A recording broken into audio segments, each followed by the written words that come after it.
Om Shanti. Good morning. 26 जुलाई 2025 की मुरली। आज मीठे प्यारे बाबा हम बच्चों से कह रहे हैं, मीठे बच्चे, यह संगम युग विकर्म विनाश करने का युग है। इस युग में कोई भी विकर्म तुम्हें नहीं करना है, पावन जरूर बनना है। मीठे बच्चे, यह संगम युग विकर्म विनाश करने का युग है। इस युग में कोई भी विकर्म तुम्हें नहीं करना है, पावन जरूर बनना है। प्रश्न है, अतीन्द्रिय सुख का अनुभव किन बच्चों को हो सकता है? अतीन्द्रिय सुख का अनुभव किन बच्चों को हो सकता है? उत्तर है बाबा का, जो अविनाशी ज्ञान रत्नों से भरपूर है, उन्हें ही अतीन्द्रिय सुख का अनुभव हो सकता है। जो जितना ज्ञान को जीवन में धारण करते हैं, उतना शाहूकार बनते हैं। अगर ज्ञान रतन धारण नहीं तो गरीब है।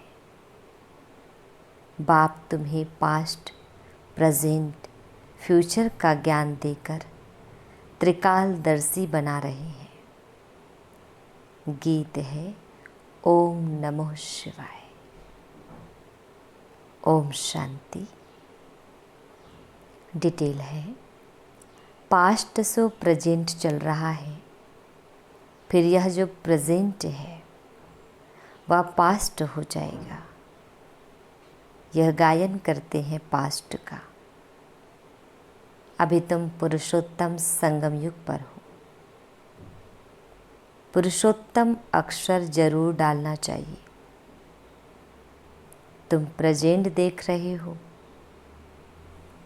जो पास्ट का गायन है वह अब प्रैक्टिकल हो रहा है।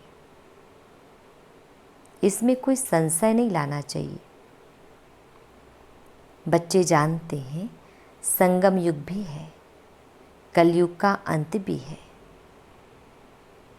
बरोबर संगम युग 5000 वर्ष पहले पास्ट हो गया है, अब फिर प्रेजेंट है। अब बाप आए हैं, फ्यूचर भी वही होगा जो पास्ट हो गया।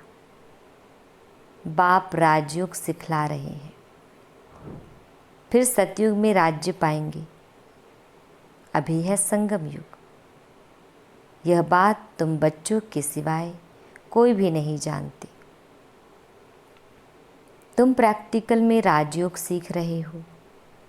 यह है अति सहज।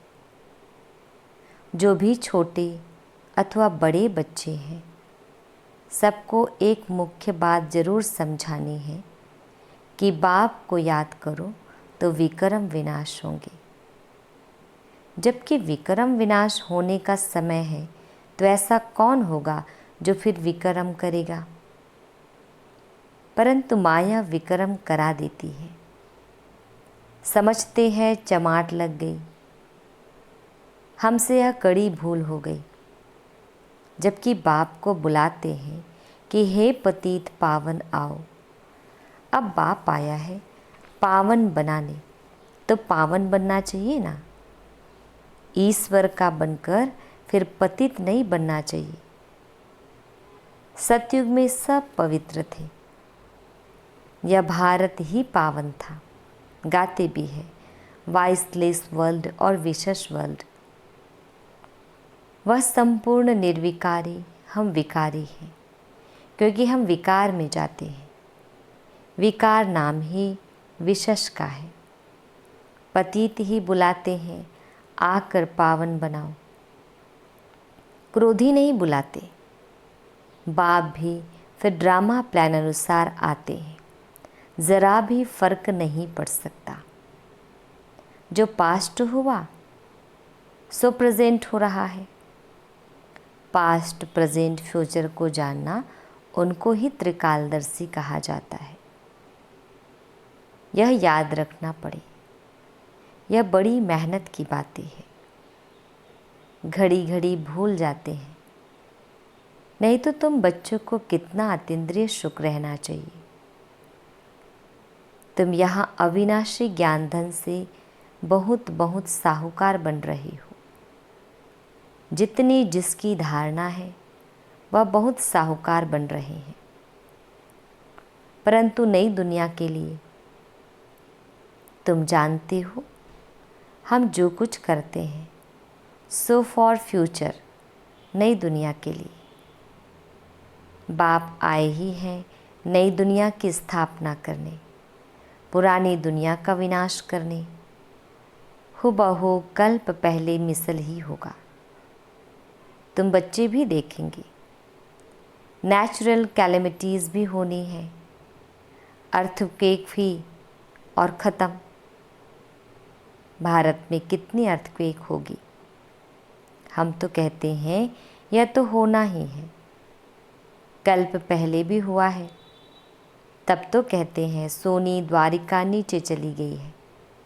बच्चों को यह अच्छी रीति बुद्धि में बिठाना चाहिए कि हमने 5000 वर्ष से पहले भी यह नॉलेज ली थी, इसमें ज़रा भी फ़र्क नहीं।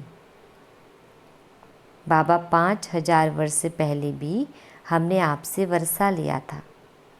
हमने अनेक बार आपसे वर्षा लिया है, उनकी गिनती नहीं हो सकती।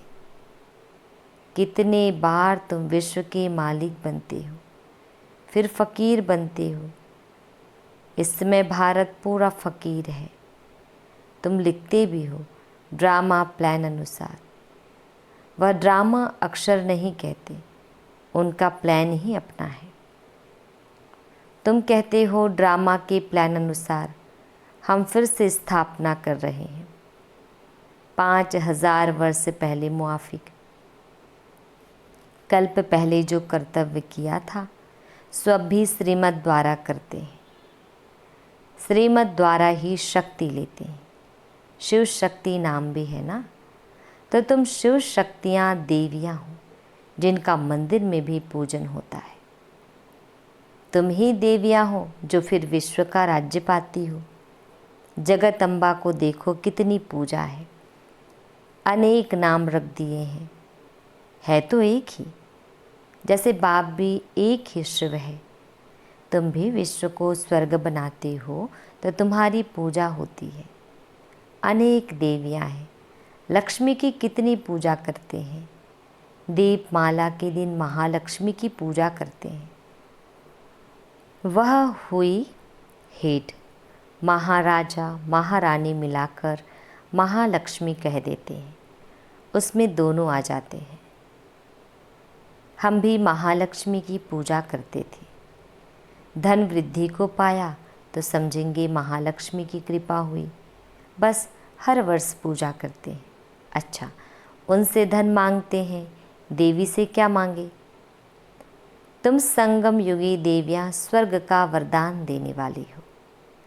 मनुष्यों को यह पता नहीं है कि देवियों से स्वर्ग की सब मनोकामनाएं पूरी होती है। तुम देवियाँ हो ना, मनुष्यों को ज्ञान दान करती हो जिससे सब कामनाएं पूर्ण कर देती हो।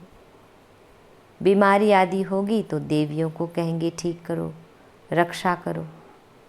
अनेक प्रकार की देवियाँ हैं। तुम हो संगम युग की शिव शक्ति देवियाँ। तुम ही स्वर्ग का वरदान देती हो।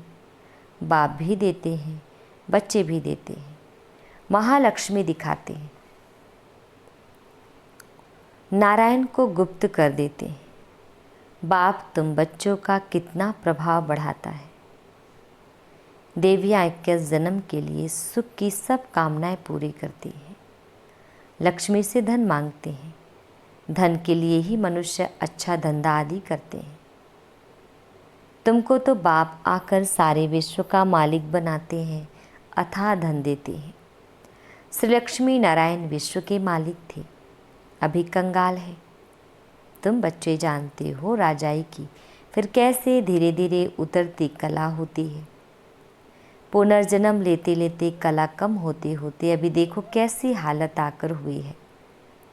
यह भी नई बात नहीं, हर 5000 वर्ष बाद चक्र फिरता रहता है। अभी भारत कितना कंगाल है, रावण राज्य है, कितना ऊंच नंबर 1 था, अभी लास्ट नंबर है। लास्ट में ना आए तो नंबर 1 में कैसे जाए? हिसाब है ना। धीरज से अगर विचार सागर मंथन करे तो सब बातें आपे ही बुद्धि में आ जाएगी। कितनी मीठी मीठी बातें हैं। अभी तो तुम सारे सृष्टि चक्र को जान गए हो। पढ़ाई सिर्फ स्कूल में नहीं पढ़ी जाती।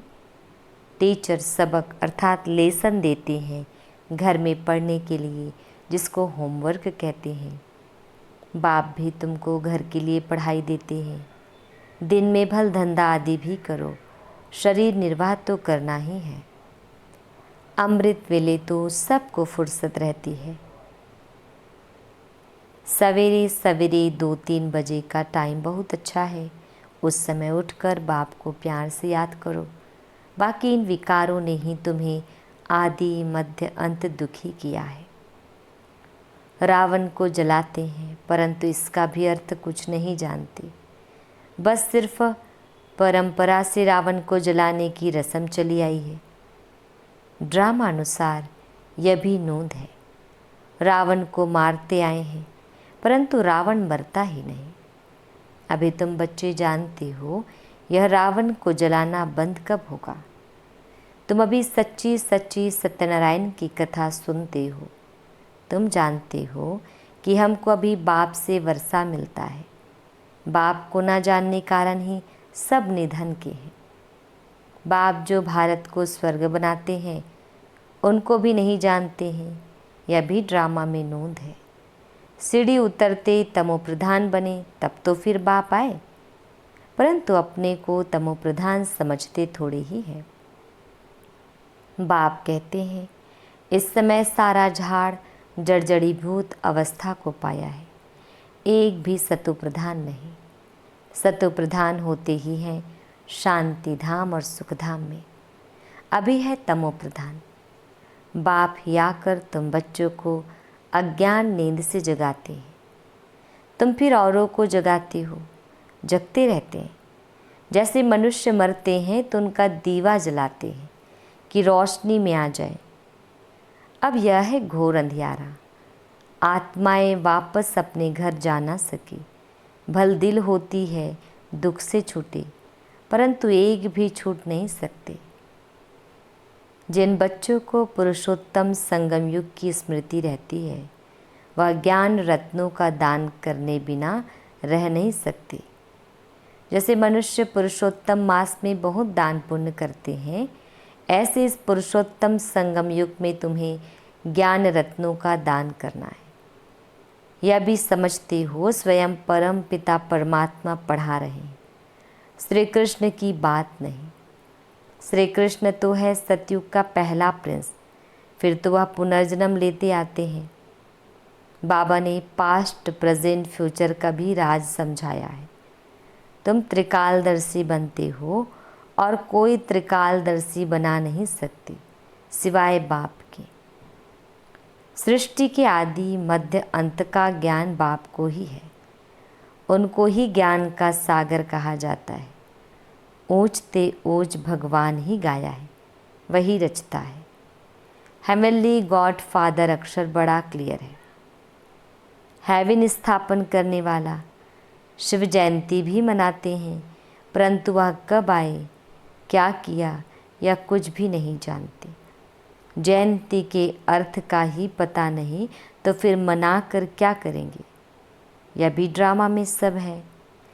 इस समय ही तुम बच्चे ड्रामा के आदि मध्य अंत को जानते हो, फिर कब नहीं।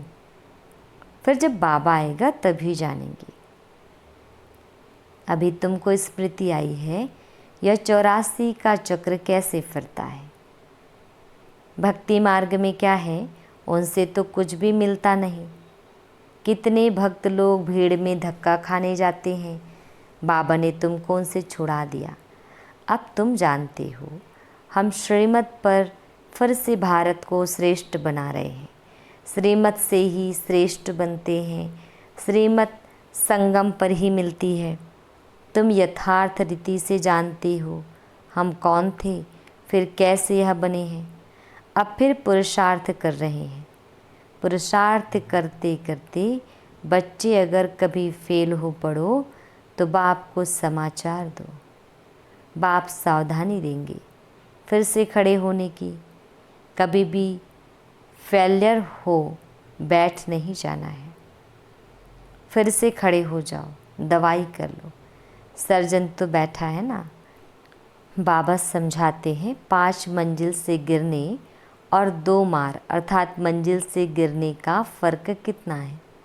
काम विकार है 5 मंजिल, इसलिए बाबा ने कहा है काम महाशत्रु है। उसने तुमको पतित बनाया है, अब पावन बनो। पतित पावन बाप ही आकर पावन बनाते हैं। जरूर संगम पर बनाएंगी। कलयुग अंत और सतयुग आदि का यह संगम है, बच्चे जानते हैं। बाप अभी कलम लगा रहे हैं, फिर पूरा झाड़ यहाँ बढ़ेगा, ब्राह्मणों का झाड़ बढ़ेगा, फिर सूर्यवंशी चंद्रवंशी में जाकर सुख भोगेंगे। कितना सहज समझाया जाता है। अच्छा, मुरली नहीं मिलती है, बाप को याद करो या बुद्धि में पक्का करो कि शिव बाबा ब्रह्मातन से हमको कहते हैं कि मुझे याद करो तो विष्णु के घराने में चले जाएंगे। सारा मदार पुरुषार्थ पर है। कल्प कल्प जो पुरुषार्थ किया है हुबहू वही चलेगा।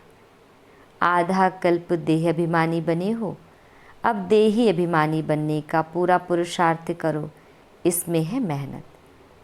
पढ़ाई तो सहज है, मुख्य है पावन बनने की बात। बाप को भूलना यह तो बड़ी भूल है। देह अभिमान में आने से ही भूलते हो। शरीर निर्वाह अर्थ धंधा आदि भल 8 घंटा करो, बाकी 8 घंटा याद में रहने के लिए पुरुषार्थ करना है। वह अवस्था जल्दी नहीं होगी। अंत में जब यह अवस्था होगी तब विनाश होगा। कर्मातीत अवस्था हुई तो फिर यह शरीर ठहर नहीं सकेगा, छूट जाएगा, क्योंकि आत्मा पवित्र बन गई ना।